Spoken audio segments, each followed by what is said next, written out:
Welcome back, Street Cred Manager. Still hitting the street.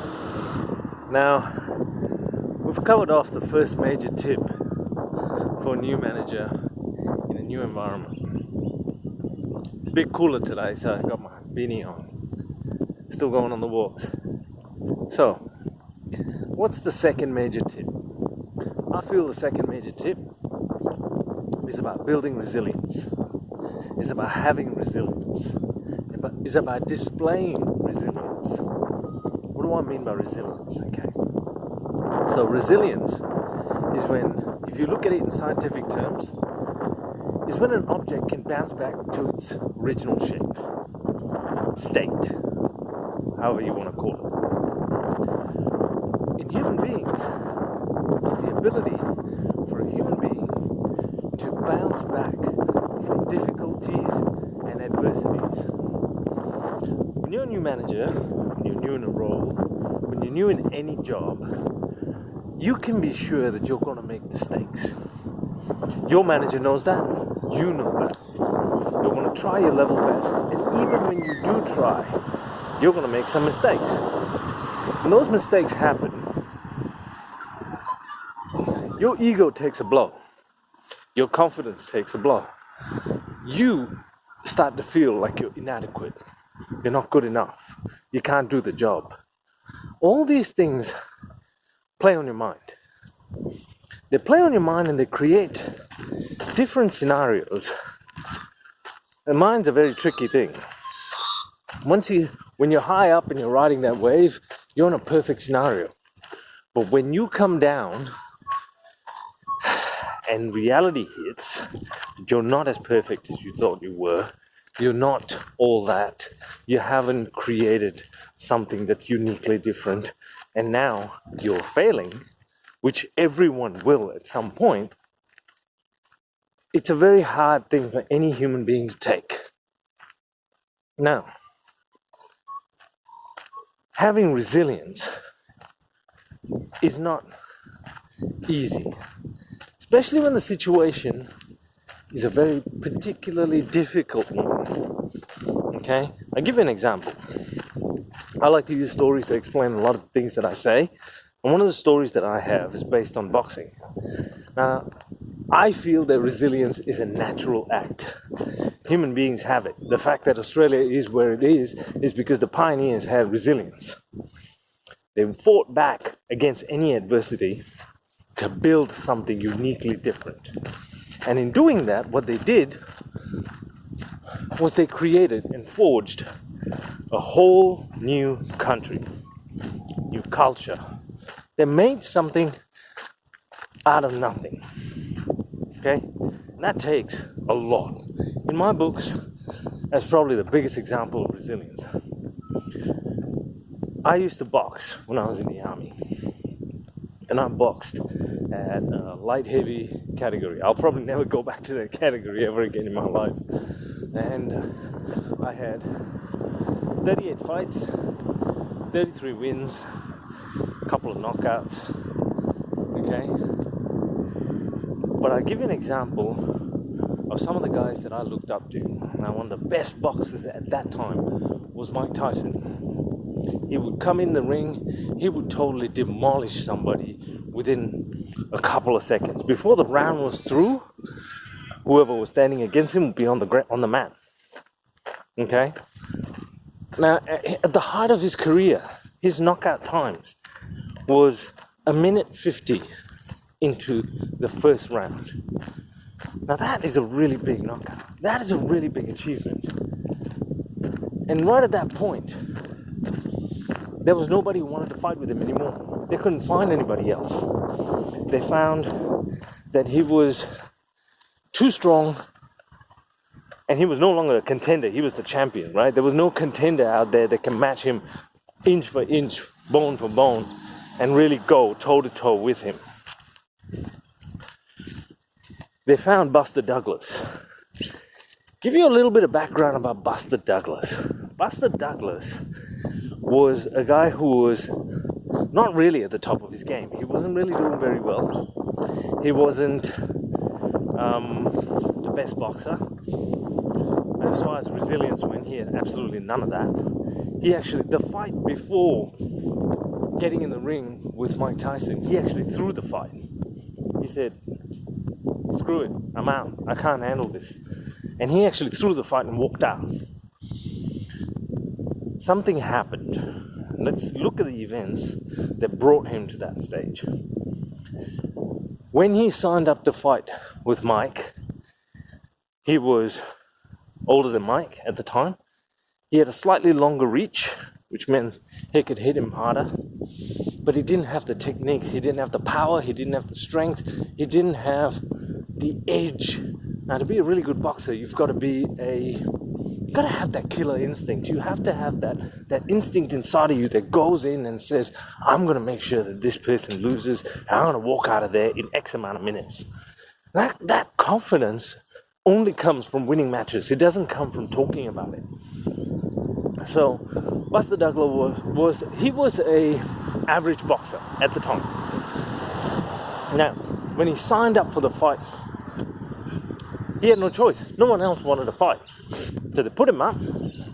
Mike Tyson said, you know what? This is a no-brainer. I'm going to get in there. I'm going to finish this guy in no time. And I'll go back to whatever I was doing. At the weigh-in, Douglas wasn't in the best shape. You know when they take their shirts off and they flex and media's there taking their pictures, taking down all their statistics, 5% body fat and 22-inch arms and all that. Anyhow, he wasn't in the best shape. He was pretty much going to go in for a paycheck. That's all he was going to do. Because even if he lost, he was going to get some money. Okay? And that's the thing. Now, all this media, they like to have interviews. As the days and weeks grew closer and closer to the fight date, CNN had an interview with Buster Douglas's mum. Now, Buster Douglas's mum was a big influence in his life. At the time when this happened, when the interview happened with her, she was at the hairdresser's. Well, she was there. And they asked her, how do you think your son's going to go against Mike Tyson? And she said something on national TV that changed the whole face of this fight. She turned around and said, my son is going to be the next heavyweight champion. Buster Douglas saw it. A few other things happened. The partner that he had a child with walked out on him. Okay? He was at the lowest point in his life. She took the son with him, so he was all alone. The family that he had built, broken apart. His mum then got diagnosed with an illness. Things weren't really good. Just before the fight, Buster Douglas's mum passed away. Very sad thing. She passed away. It was unexpected, but it happened. And when it happened, hang on, I got to make sure I don't get hit by a car while I'm doing this. Yeah, when it happened, Buster was completely devastated. He didn't know what to think. He felt that his whole world at that point was shattered. In saying that, what did he do? He took the opportunity. And this is what I'm saying. He decided to turn the situation around to work. He started training harder. He started getting that fire in his belly. He started going all out. He didn't stop. Something drove him to become something like a crazed human being. He got in the fight, and first round, they're both exchanging blows back and forth. Ding ding, they go to their counter, go to their corners. Next round, when he came out, he started going at Mike. Now, Mike never had that before. He never had somebody hit him so hard, never had somebody fight so hard for something. Mike had to fight back. All of a sudden, just before the round finished, Buster knocked him out. Mike Tyson got knocked out. It was a big blow for Mike. We won't talk about mine. Buster won the fight. As always, the media decided to interview the champion. You go, hey Buster, what happened? You know what he said? I did this for my mom. He decided to take that situation and he decided to make something of it. He decided to create something out of it. He decided that he wasn't going to lose. That's resilience. That is a fighting spirit. Imagine for a moment that you have a manager who doesn't fight for you, who's not there to actually turn up every day with a smile on their face, willing to get in there, fix the problems, and make it happen. Day after day, week after week, month after month. Now that's somebody who stands beside you. That's somebody who's not willing to back down. When the going gets tough, it's somebody who has that resilience, who can stand apart as a human being. I'm going to say one of the biggest things that any new manager needs to have is resilience. And we'll cover this in a couple of different videos.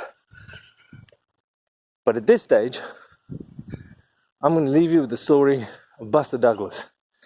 Because if you ever want to see somebody who's done something for themselves, who didn't back down, and that's a great example to take from.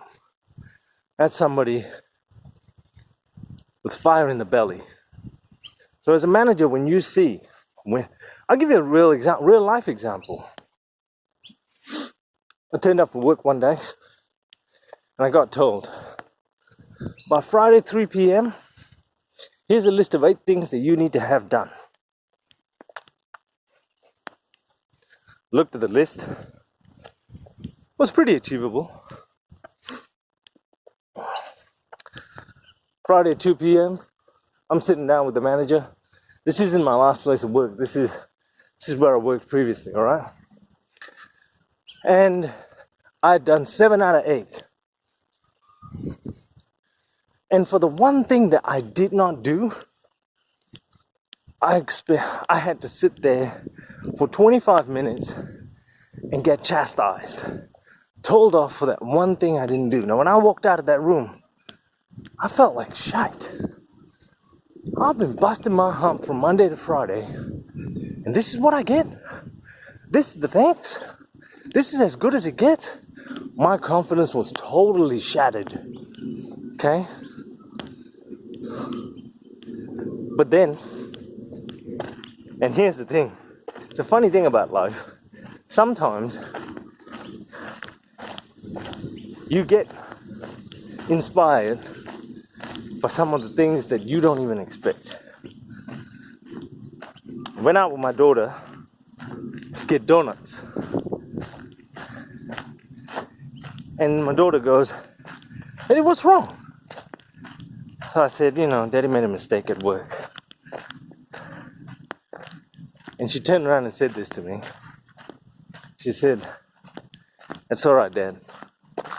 You get it right next time." And here's the thing.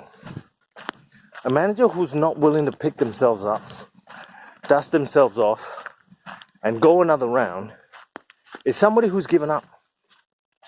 Is somebody who's not willing to go that distance for their people. And at that moment, that was the first time I had an epiphany where I said to myself, God, couldn't get this from books. Got it from your kid. And I did. She did give me something that day that has always sat with me. It's all right.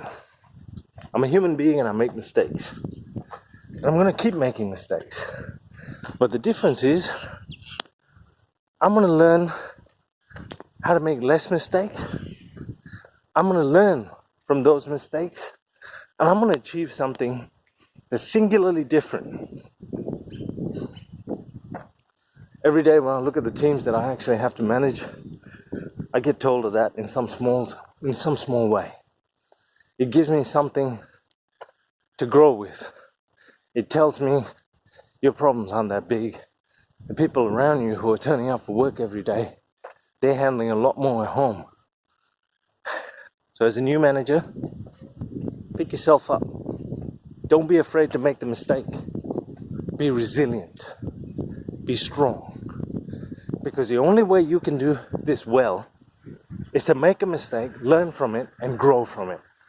It's not going through an experience, it's growing through an experience. I'll see you next time. We'll talk again.